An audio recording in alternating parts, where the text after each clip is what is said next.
Good afternoon, students. In this lecture of digital image processing, we are going to discuss the topic that is the image compression. In the previous video lecture, we discussed the introduction and some of the redundancies that may exist in any digital image. So, image compression is reducing the size of any image by reducing the redundancy that may exist in any image. So by reducing the redundancy, we can achieve the image compression. So we have the three types of redundancy. First one was the psycho-visual redundancy, which means that we can reduce some less relative important information, which is less important to the human visual system. So we can eliminate that redundancy. So next is the interpixel redundancy, which means that we can reduce the dependencies among the pixels. So if we have the number of pixels, we have to reduce the correlated pixels. So in that way we can done the also the coding redundancy, which is means that we can uncompress image is coded with the each pixel by the fixed length. So we can reduce the fixed length images or the fixed length scales by applying the various techniques like the Hoffman coding technique, arithmetic coding, so to reduce the redundancy and which may produce the compression. So these were the redundancies that may exist in any digital image. So next we are going to discuss what is the compression ratio, how we can calculate that कि अगर हमारे पास कोई image है वो कितनी compressed हुई है, तो जितनी कंप्रेस्ड हुई है तो उसकी कंप्रेशन रेशियो ओरिजिनल के कंपैरेटिवली वो कितनी कंप्रेस हुई है. फॉर एग्जांपल 100% ओरिजिनल इमेज है, उसमें हमने 50% जो है वो कंप्रेस कर दिया डाटा, तो 100 में से 50% जो है वो हमारा जो डाटा है वो कंप्रेस हुआ है. तो उसके लिए कंप्रेशन रेशियो हम कैसे कैलकुलेट कर सकते हैं, by dividing the uncompressed image size to the compressed image size. तो अनकम्प्रेस्ड जो ओरिजिनल साइज होगा, फॉर एग्जांपल अगर हमें यू साइज क्या बताता है यहाँ पर अनकम्प्रेस्ड इमेज साइज, तो वो क्या बताता है m into N, number of columns into the number of rows and into K is the number of bits जो हमारी यूज़ हो रही है. तो 24 बिट इमेज है जहाँ फिर 128 बिट इमेज है वो गिवन होगा. क्लियर. तो सी साइज़ क्या है, compressed image size. After compression हमारे पास इमेज का साइज़ क्या आता है, दोनों को डिवाइड कर दो, हमारे पास टोटल कंप्रेशन रेशियो आएगी. तो इसके लिए एग्जांपल है, अगर हमारे पास एग्जांपल है 8 बिट इमेज है और उसका साइज़ है 256 इंटू 256 पिक्सल. आफ्टर कंप्रेशन उस इमेज का जो साइज़ है वो कितना हो जाता है 6554 bytes. So find the compression ratio. How we can find that. The uncompressed image size क्या है, अब 256 into 256 M into N into वहाँ पर क्या था K is the number of bits. 8 bit यहाँ पर है तो 8 से मल्टीप्लाई हो गया. Clear. And we can divide that into with 8. So it is 65536. Clear. तो हमारे पास ये यू साइज क्या आ गया अब 65536. कंप्रेशन रेशियो क्या आ गया, अनकम्प्रेस्ड साइज क्या है 65536 डिवाइड बाय कंप्रेस्ड साइज दिया हुआ है 6554 बाइट्स. तो डिवाइड किया, हमारे पास अप्रॉक्सीमेटली 9.9 समथिंग आया. तो that is also written as 10. तो 9.9 है, राउंड ऑफ वैल्यू करके 10 आया. तो 10 वैल्यू को हम इसे और कैसे लिख सकते हैं 10:1, विच मीन्स दैट जो ओरिजिनल इमेज है उसकी 10 बाइट्स हमारी कंप्रेस हुई है for every 1 byte in the compressed image. Clear. Similarly हम कंप्रेशन रेशियो जैसे निकाल रहे हैं उसी हिसाब से हम रिडंडेंसी भी निकाल सकते हैं. So redundancy is denoted by RD. अगर हम मानते हैं कि हमारे पास N1 एंड N2 दो एलिमेंट्स है जहाँ दो डाटा सेट्स है containing some information and having the same type of information, so the data redundancy for that data sets is represented by RD equals to 1 minus 1 divide by C R यहाँ पर क्या है, compression ratio. तो compression ratio यहाँ पर C R की value क्या होगी, अगर हमारे पास data set N1 and N2 है तो हम उससे कैसे निकाल सकते हैं, C R equals to N1 divide by N2। Clear. तो अगर हमारे पास N2 एंड N1 की वैल्यू जो है वो इक्वल आती है, फॉर एग्जांपल दोनों डाटा सेट्स हैं हमारे पास, दोनों की इंफॉर्मेशन जो है वो सेम है, एक्जैक्टली दोनों की वैल्यूज इक्वल है, देन हमारे पास कंप्रेशन रेशियो क्या आ गई, फिर सी आर 1। तो 1 वैल्यू हमने अगर पुट की द रिडंडेंसी वाली इक्वेशन में, देन हमारे पास आंसर क्या आता है, 0, विच मीन्स दैट अगर हमारे पास सिमिलर इंफॉर्मेशन है, सिमिलर डाटा सेट्स हम यूज़ करते हैं, वैल्यूज दोनों डाटा सेट्स की इक्वल है, देन हमारे पास कंप्रेशन रेशियो क्या आती है, 1 and redundancy will be 0। The opposite case, अगर हमारे पास N2 जो है सेकेंड डाटा सेट जो वैल्यू है वो लेसर देन है N1 की, then it means that it is highly redundant. In the opposite, अगर N2 ग्रेटर देन है N1 के तो उससे हम इक्वेशंस में वैल्यूज पुट करेंगे, तो after that we can see that it is the opposite of the previous one. So the second data set contains much more data than the original representation. So in that case we can apply the compression.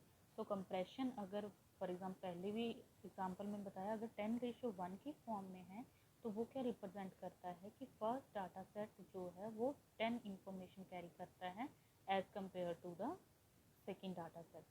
So we can say that N1 की value 10 आ गई and N2 की value 1 आ गई after the compression. It means that so redundancy is already be done. So next we have the image compression system. So image compression system की अगर बात करें तो हमारे पास compression process जो है वो कैसे होता है, अगर हमारे पास input image है that is fxy, पहले encoding होती है then decoding. Encoding process is known as the compressing process and decoding is known as the decompression. So we started with the very first, that is the encoding part. तो encoding part में हमारे पास 3 components आते हैं, mapper, quantizer and symbol coder. So अगर हम तीनों की बात करें अलग अलग, तो उससे पहले encoding के ये पार्ट थे, these are known as the, after that अगर मैपिंग प्रोसेस से होके ओरिजिनल इमेज fxy मैपिंग पहले होती है, देन क्वांटाइजेशन होती है, फिर सिंबल कोडर आता है, उसके बाद हमारे पास इमेज जो है वो कंप्रेस्ड हो जाती है। तो कंप्रेस्ड इमेज जो है उसे हमने दोबारा ओरिजिनल फॉर्म में लाना है, देन उसके लिए हमारे पास क्या है कि हम सिंबल कोडर डिकोडर में अप्लाई करते हैं, देन इन्वर्स मैपिंग होती है, आफ्टर दैट हमारे पास फिर इमेज जो आती है वो डिकम्प्रेस्ड होके आ जाती है। So we apply these one by one. So let's start with very first, that is the encoder. Encoder को हम सोर्स इनकोडर भी बोलते हैं, डिकोडर को हम सोर्स डिकोडर भी बोलते हैं। सो सोर्स इनकोडर जो होता है हमारा वो रिस्पॉन्सिबल होता है फॉर रिड्यूसिंग और एलिमिनेटिंग एनी कोडिंग इंटरपिक्सल और psycho visual redundancy in any input image. तो अगर हमारे पास इनपुट इमेज आती है तो पहले ये इनकोडिंग का क्या प्रोसेस है, मीनिंग क्या है, इसका मेन पर्पस क्या होता है कि इमेज में कोई भी रिडंडेंसी है, चाहे वो इंटरपिक्सल रिडंडेंसी है, चाहे वो साइको विजुअल है, तो वो उस टाइप किसी भी टाइप की, चाहे कोडिंग टाइप की है, तो उसको रिमूव करना है। तो स्पेसिफिक एप्लीकेशंस एंड क्राइटेरिया हम अप्लाई करते हैं to achieve this. So we can apply the these 3 operation for the compression in which mapping जो प्रोसेस होता है, तो मैपिंग प्रोसेस में हमारे पास एग्जांपल क्या है, रन लेंथ कोडिंग टेक्निक है। तो मेथड हम आगे ये पढ़ेंगे, रन लेंथ कोडिंग पूरी ब्रीफ में पूरा फुल। तो रन लेंथ कोडिंग जो है एग्जांपल है मैपिंग की, जो रिजल्ट देती है for the data compression in the initial stage of overall source encoding process. So we can represent any image by a set of transform coefficients in the example of the opposite case. So mapper transforms the image into an array of coefficients by making its interpixel redundancy more accessible for the compression in later stages for the encoding purpose. So we can remove in this means that mapper जो होता है वो reduce करता है interpixel redundancies को. So any other type of redundancy also. So next we have the second stage is the quantizer. तो quantizer का क्या मीनिंग है? जो क्वांटाइज़र है वो सेकेंड स्टेज है, तो वो रिड्यूस करती है accuracy of the mapper output, जो कि किसी भी हम क्राइटेरिया को अप्लाई करके कर सकते हैं, चाहे वो ऑब्जेक्टिव है चाहे सब्जेक्टिव क्राइटेरिया है. सो दिस स्टेज जो होती है, जो क्वांटाइज़र होता है, वो रिड्यूस करता है psycho visual redundancy of any in any input image. So this operation is irreversible and it may be omitted when the error-free compression is desired.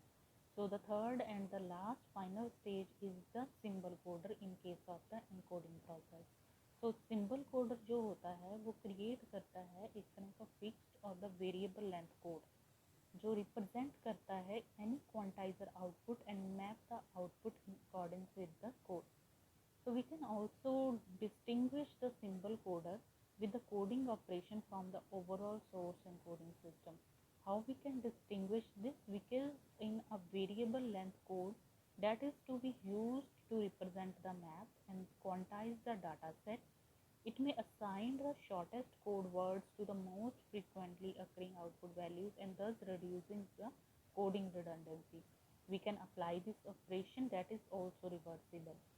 For this complete process, after this complete process, the input image has been processed to remove each of the redundancies. So it means that कि mappers में हम क्या कर रहे थे?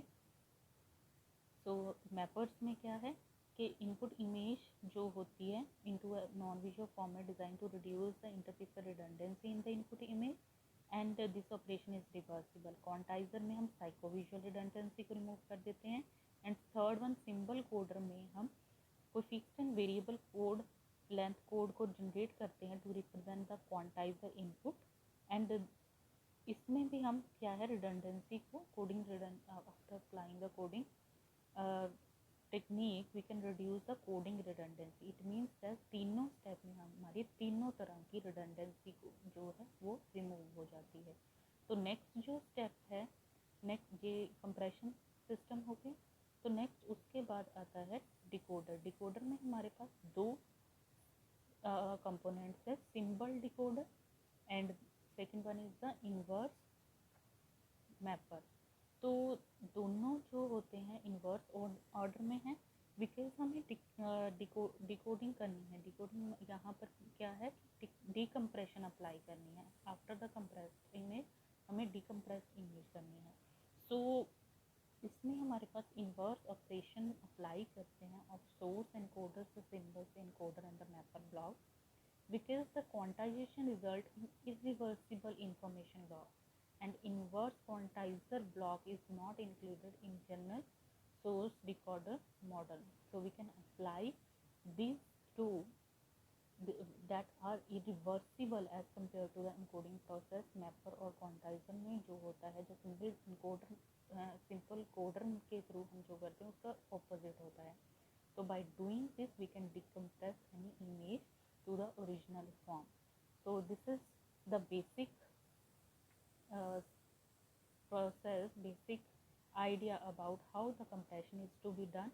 So it may include the encoder and decoder. If the question arises, explain the image compression system or the model, we can explain this diagram by explaining each of the steps one by one.